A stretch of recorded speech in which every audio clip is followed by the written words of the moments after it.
चेहरा देख कर लठ बजा मैं। मारे टिकैत साहब पर बजा दो ना लठ लठ। हाँ मैं टिकैत के वो हैं भगत। टिकैत पर बजा देखो सरकार का उल्टी मुंडी मार देंगे जाट है वे। योगी बड़ा है कि मैं सरकार बैठी वहां पंजाब की जो 484 दे रही और उनकी भी चिन्नी वही भाभी कहे मिल वालों की और हमारे वालों की भी। चोरी खूब हो रही, खूब के बल कटरी, खूब टूएल पटरी। उत्तर प्रदेश में योगी साहब की सरकार।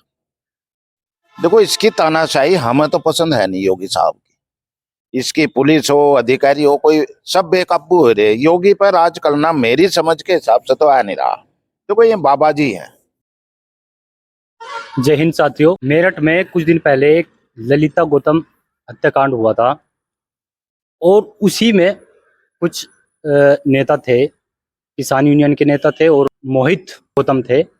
अविनाश पांडे जो एसएसपी हैं उनसे मिलने उनके ऑफिस में जाते हैं और उनके साथ जो है उनका जो डॉक्टर दिग्विजय भाटी है उनका आरोप है कि उनके साथ बर्बरता हुई और उनके साथ मारपीट हुई। अरुण राणा जी हैं, उनकी क्या इस पर टिप्पणी है, क्या वो कहना चाहते हैं और क्या उनके विचार है जो पुलिस बर्बरता डॉक्टर दिग्विजय भाटी पर हुई और मोहित गौतम पर हुई, वो क्या कहना चाहते हैं। जी सबसे पहले तो आपका स्वागत है अल्टीमेट ओपिनियन पर। बहुत बढ़िया भाई, आपका भी स्वागत, आपके दर्शकों का भी स्वागत है जो इस मुद्दे पर बात रखने का मौका दिया। देखो भाइयों ऐसा है, यहाँ है उत्तर प्रदेश में योगी साहब की सरकार। देखो इसकी तानाशाही हमें तो पसंद है नहीं योगी साहब की। इसकी पुलिस हो अधिकारी हो कोई सब बेकाबू हो रहे। योगी पर राज करना मेरी समझ के हिसाब से तो आ नहीं रहा। देखो ये बाबा जी हैं, होशियार भी हैं, सब कुछ है। अब जो ये मेरठ का आप बता रहे हो कांड, ये पुलिस की तानाशाही है। अब योगी राज में किसके गोली लग जा, पैर में मेरे लग जा, कल को तब मुझे ही कहने लगो ला भाई वो तो बहुत बड़ा आतंकवादी निकला राणा साहब जो है किसान नेता। तो भाई यहाँ कोई भरोसा नहीं है, किसका क्या हो जा। पुलिस को छूट है, अधिकारियों को फुल छूट है, चाहे भ्रष्टाचार करो, बेईमान ना करो, किसी के पैर में गोली मारो, किसी की आंख फोड़ो। अब गौतम साहब की आंख ही फोड़ गिरी भाई। तो यहाँ तो सब जायज हो रहा कि भाई कुछ लोगों को लगता होगा भाई अन्याय हो रहा, पर योगी साहब अन्याय नहीं करते। और मैं आपको एक बताऊं, यहाँ एक बिरादरी है राजपूत, अंधभक्त हो रहा राजपूत, अंधभक्त योगी साहब। भाई किससे वो देखो मुसलमान वो एकदम रेडी पे वाले इकट्ठे हो जाते, हावी हो जाते, ये कर दे। एक हवा बना रखा बीजेपी वालों ने। अब मुसलमान मार देगा भाई, काट देगा भाई। देखो ये तो अब कै साल था योगी की, 9-10 साल थे। इससे पहले मुसलमान भी यहीं थे, हम भी यहीं थे। और भाई मैं तो मुसलमानों के बीच में रहूं, मैं किसी मुसलमान की बड़ाई नहीं करता। गलत है गलत कहूंगा और ठोकूंगा भी धर के। पुलिस गलत कर सके तो हम भी कर सके गलत। तो भाइयों देखो सही को सही कहना चाहिए, मानना चाहिए। ये तो अदालतों की जरूरत खत्म कर दी मोदी की पुलिस तो। ऐसा हिसाब कर रहे हैं मोदी की। अब दिल्ली में भी देख लो, पुलिस तो निरंकुश है भाई, ना मोदी पर कंट्रोल हो रही, ना अमित शाह पर कंट्रोल हो रही। और भाई जो ये क्या कहूं, इन्हें जिनके बिहार नहीं होते वो उन पर अपने घर तो चलाने आते नहीं, ना उन्हें तजर्बा हो घर चलाने का। तो ऐसे ही देश या प्रदेश कैसे चला रहे और लोग कैसे झेल रहे भाई, ये भी एक विषय है विचार करने का। देखो अब ये यहाँ जयपुर से आ रहे को बज रहा उन पर सोटा, और मैं बजा नहीं रहे। इससे पहले में थे भाई जैन जी, उन पर तो वे किलो वाले सोटे भी पिल ले भाई धर के। तो भाई योगी साहब की पुलिस मेरठ में अत्याचार कर रही या सहारनपुर में कर रही, इस बारे में क्या मुंह खोल सके हम। हमारे कहने का कोई लाभ तो है नहीं। लेकिन कुछ तो हुआ होगा, अविनाश पांडे का ट्रांसफर कर दिया गया, जांच होनी चाहिए इसकी जो मांग कर रहे दिग्विजय भाटी। कौन करेगा जांच भाई इनकी, यही सरकार है, इन्हीं के अफसर है। तो जांच तो कोई दूसरी एजेंसी करे बाहर की, जैसे सीबीआई है ना, कोई अन्य एजेंसी जांच करे। यहाँ तो प्रदेश का मुखिया वही है, वही जांच आवेगी, डाक के 3 पात। तो ऐसे अत्याचार जगह जगह हो रहे हैं। और योगी साहब देखो सहारनपुर में 5-6 महीने बाद 8 से 10 बार आए, ज्यादा नहीं, 6 महीने में 10 बार आना कोई उनके लिए तो मामूली सी बात है। कोई हींग लगाना फटेकड़ी उन रंग चोखा है रहा, उनका तो सरकारी खर्चे पर है सारा कुछ। करोड़ों रुपया खर्च हो जाए जब मैं एक दरखास्त भी नहीं पकड़ते किसी आम आदमी की। किसान के साथ क्या हो रहा, किसान भी नु कहे ना भाई वो टूएल पे चोरी खूब हो रही, खूब के बल कटरी, खूब टूएल पटरी ना भाई आराम है। चलो भाई आराम है, हम भी थर साथ जाए मुझे करो चमगादड़ को उल्टे लटक रहे तो पाहुने आगे वह भी उल्टे लटकेंगे। बस जब सबको पसंद है योगी राज, हम भी कह रहे हैं बस ठीक है भाई बढ़िया, हम क्यों बुराई करें। महंगाई तो बढ़ रही, चीनी 70 जा रही रेट। चिन्नी तो देखो मैं जैसे किसान हूं ना, मैं ये चाहता हूं कि 100 रुपए कम से कम होना चाहिए चिन्नी का रेट। गेहूं भी 100 रुपए किलो होना गन्ने का चाहिए भी रेट बढ़ेगा या चीनी चीनी का ही बढ़ेगा? ना, गन्ने का बढ़ना नहीं चाहिए। नहीं तो योगी के खिलाफ कैसे होगा किसान, और कितना बढ़ा देंगे। अब देखिए मेरे पास सबूत रखे यहीं, ये बीच में जमुनानगर कितना दूर होगा यहाँ से जमुना नदी, मुश्किल से 25 किलोमीटर, क्योंकि 30 किलोमीटर तो यमुनानगर ही, यहाँ से 35 किलोमीटर। तो 30 किलोमीटर के बाद रेट जो है आप ये देखो कि 415, और हरियाणा की सरकार तुरंत एडवांस पैसे भी दे दे किसान को, साथ के साथ पेमेंट करें। साथ के साथ एडवांस भी दे दे। अब थोड़ा सा और 20, 30, 50 किलोमीटर परे को चले जाओगे तो पंजाब, तो भाई साहब 418 तो है गन्ने का भाव प्रति क्विंटल, और भाई साहब बाकी है बोनस कितना, 484 रुपए मिल जाए उन्हें। अब बता या योगी बड़ा है कि मैं सरकार बैठी वहां पंजाब की जो 484 दे रही, और उनकी भी चिन्नी वही भाव भी कहे मिल वालों की और हमारे वालों की भी। और एक और खूबी बता दूं तो मैं, विषय तो है नहीं यू किसान का, पर बता दूं मैं, सहारनपुर में 100 क्विंटल गन्ने पर बन रही 12-13 बोरी, और हरियाणा और पंजाब में बने 9 और 10 बोरी। यानी रिकवरी यहाँ बहुत ज्यादा है, चीनी की रिकवरी ज्यादा। चिन्नी की रिकवरी हमारे गन्ने में बहुत ज्यादा है यूपी वालों के। और सहारनपुर मंडल 3 राज्यों के बराबर गन्ने की पैदावार करता है, ये भी बता दूं आपको, उत्तराखंड, हरियाणा और पंजाब। अब हमारा तो किसान हम कहे चलो भाई पेमेंट मांगे, वो बजाज मिल है यही हमारे दौरे ही, किसान का 25-30 दिन का पैसा ही दिया है ना, 4 महीने का पैसा मिल पाई है, रुका पड़ा पेमेंट, पूरा रुका पड़ा पेमेंट, 2%, 4% पेमेंट आया। और भाई योगी राज भाई देखो यहाँ तो, अरे अभी मंच मिल जाए योगी साहब को, नु कहेगा हमने इतना पैसा दिलवा दिया कि पिछले सब रिकॉर्ड टूट गए। अब रिकॉर्ड तोड़ रहे भाई ये तो, अब रिकॉर्ड तोड़ने में आप एक बात और देखो, 24 और 25 का ये रही टोडरपुर मिल साकुमरी कहे सही, उस पर तो 24 और 25 का उधार रह रहा, यानी एक सालों का भी। एक सीजन और पीछे का भी।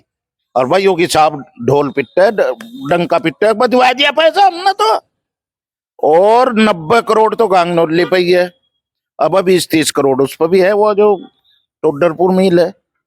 और भाई और तो और क्या कहूं तुम्हें, ये सरकारी चिन्नी मिल है, इन पर भी बकाया पड़ा। आप तो किसान नेता है, आवाज नहीं उठाते कुछ पेमेंट भाई किसान नेता, अब किसान योगी के हैं फैन नो के हैं भाई, वाजी वाजी वाजी। अब हम जहाँ किसान के दौरे चलो भाई ब्याज भी देना पड़ रहा, हम तो कर्जा जमा कैसे करेंगे, कहने लगे यार हो जाएगा कर्जा भी जमा, कहीं भाग्या जा रहा क्या पैसा देगा मिल। तो किसान अब खड़ा नहीं हो रहा, लड़ाई नहीं लड़नी चाहता, किसान बुजदिल हो गया बहुत ज्यादा, और योगी साहब के भरोसे ज्यादा हो गया। हम तो किसान को जगाओ भाई ब्याज समेत पैसा लो, हमें बैंक में ब्याज देना पड़ रहा, तो ब्याज समेत पैसा मांग नहीं रहा। और जब देखो एक बच्चा छोटा सा अगर रोता नहीं तो माँ भी नहीं सोच जा खेलने दे, वही किसान की स्थिति। तो सरकार किसान को क्यों दे देगी बताओ आप, सड़क पाना पड़ेगा, सड़क पाना पड़ेगा, और सड़क पाने को तैयार नहीं। योगी की जय बोल ले, लट बजे जैसे मेरठ में हुआ। मेरठ में तो देखो वे चेहरा देख कर लठ बजा, मैं मारे टिकैत साहब पर बजा दो ना लठ लठ, हम है टिकैत के वो हैं भगत, टिकैत पर बजा देखो सरकार का उल्टी मुंदी मार देंगे। जाट है वे है भाई, जाटों में एक का जो है वो किसी दूसरी बरादरी में नहीं है। मैं अंदर टिकैत को हुआ, सरकार भी पूरी आएगी थी गिरफ्तार करने, गिरफ्तार नहीं होने दिया था। तो मोदी की सरकार किसी ने अगर झुकाई तो सबसे पहले वो टिकैत साहब नहीं झुकाई, या फिर यूजेएनजी ने अब आके झुकाई है, और नहीं तो वो धर्मेंद्र प्रधान का इस्तीफा हुआ आज। वो हाँ जी, वो जो है बहुत घमंड में थे मोदी सरकार।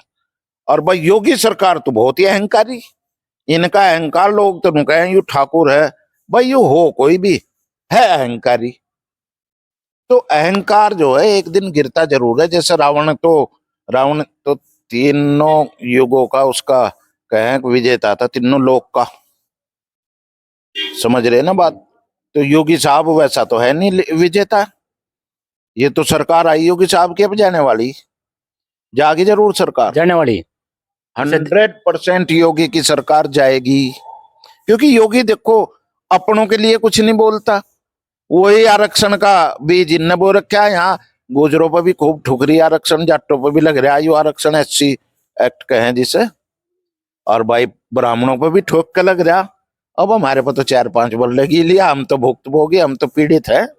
राजपूत तो जो है बीजेपी का समर्थक माना जाता है, आप इतनी खिलाफ क्यों बोलते हो? ना मैं खिलाफ नहीं, मैं तो सच बोल लूं भाई, मैं योगी के खिलाफ नहीं। जब सारे जय बोल रहे तो मैं क्यों उल्टी गंगा बहूंगा? मैं भी योगी की जय भाई। पर भाई देखिए योगी अहंकारी है, जो सच बात है वह तो मैं कहूंगा मुंह पर, कवा ले किसी के, तुम 4 बंदूक लगा दो मेरे माथे पर, अगर यही बात कहूंगा जो अब बिना बंदूक के कह रहा। मैं सच बात बोलता हूँ, पक्ष किसी का नहीं करता। कोई दुनिया में अपना नहीं अकेले आए अकेले जाएंगे, समझ रहे ना। और जहां तक योगी की पुलिस की मेरठ की तानाशाही की बात है, 100% पुलिस गलत करती है। पुलिस जो है इस वक्त अव्यवहारिक हो रही है। हाँ कुछ हैं पुलिस में अच्छे लोग भी, जो सिद्धांतवादी भी हैं और 1 रुपया भी नहीं भ्रष्टाचार का करते। और आओ जी भी कहना जाना है, बैठाना भी जाना है। जैसे मैं सबसे ज्यादा अगर पुलिस की मुझे कहीं तारीफ करता हूं, मैं यातायात पुलिस की तारीफ करता हूं। यातायात पुलिस जितनी कम संख्या में जनपद सहारनपुर में कंट्रोल कर रही है, बहुत कम संख्या में, एक चौराहे पर 10-10 पुलिस वाले चाहिए, और ये 2-2 कर रहे, इतनी मेहनत करते हैं कि केवल मैं एक यातायात पुलिस की बात कर रहा हूं। सिविल पुलिस नालायक, कोई लायकपना नहीं है, टोटल फर्जी केस बना रहे, मुठभेड़ फर्जी। अदालतों की जरूरत नहीं रही अब, थाने नहीं पुलिस, कोई किसी को गोली मार दे, कुछ ही कर दे। ये ठीक नहीं है ये रास्ता।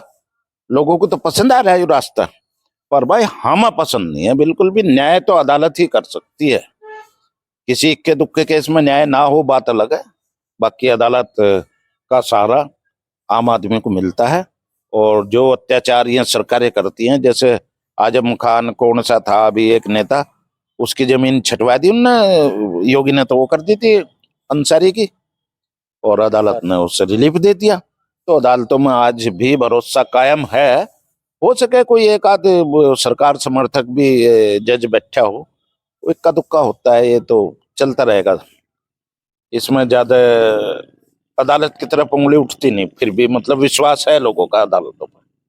लोकतंत्र जिंदा है अदालतों में तानाशाह सरकार है, यहाँ लोकतंत्र जिंदा नहीं है।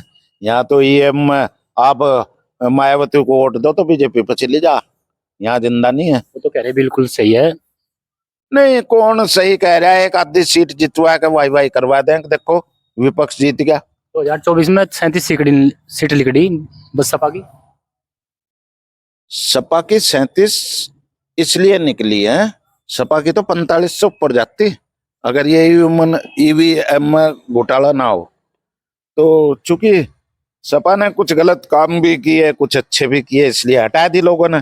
अब ऐसे योगी साहब की है, इसे भी हटा देंगे लोग। एक यूपीडब्ल्यूडी मंत्री है भ्रष्ट है। लेकिन आओगा कौन? जैसे योगी हटेंगे भाई खिचड़ी सरकार भी आ सके। एक ही गठबंधन की मंत्री देवबंद का, जी। ब्रजेश का है, उसे पूरा भ्रष्टाचार फैला रखा। हमारा एक यहाँ पुल बना था गांव साधारण सिरपुर है, देवबंद तहसील का ही, ये कहा कि हम क्यों बनवाएंगे। अरे ये भाषा एक नेता की है क्या? वही पुलिस की भाषा, वही नेता की भाषा, वही मुख्यमंत्री की भाषा। मुख्यमंत्री से मिल नहीं सकते तो भाषा वही होगी सेम। तो ये सरकार का जाना तय है। आवेगी किसकी हो सके, मिली जुली आ जा, अखिलेश की आ जा, मायावती के साथ में गठबंधन करके। मायावती बहुत अच्छे लीडर रही हैं प्रदेश में, और जबरदस्ती के आरोप उन पर लगाए गए हैं। थोड़ा बहुत तो देखो, जहां आदमी मेहनत करता है वहां से खाता है। मेरी तरह कोई नहीं है कि भाई 100 का 100 पैसे ईमानदार आदमी है। मेरी तरह कोई नहीं है जिसकी अपनी घर की मूल जमीन भी बिक गई हो। आरोप हम पे भी लगते हैं, नेताजी पीरे माल। तो बस इसमें मेरठ की घटना की एक बार फिर मैं निंदा करता हूं, और उसकी जांच सीबीआई से करानी चाहिए कि इस तरह के अत्याचार ना हो। हालांकि सीबीआई भी प्रधानमंत्री बीजेपी के ही अंडर में है, पर यह है कि किसी पर तो भरोसा करके चलना पड़ेगा ना देश में। धन्यवाद। तो ये थे अरुण राणा जी, जिन्होंने अपनी बेबाकी से अपनी राय रखी। जुड़े रहिए अल्टीमेट ओपिनियन पर।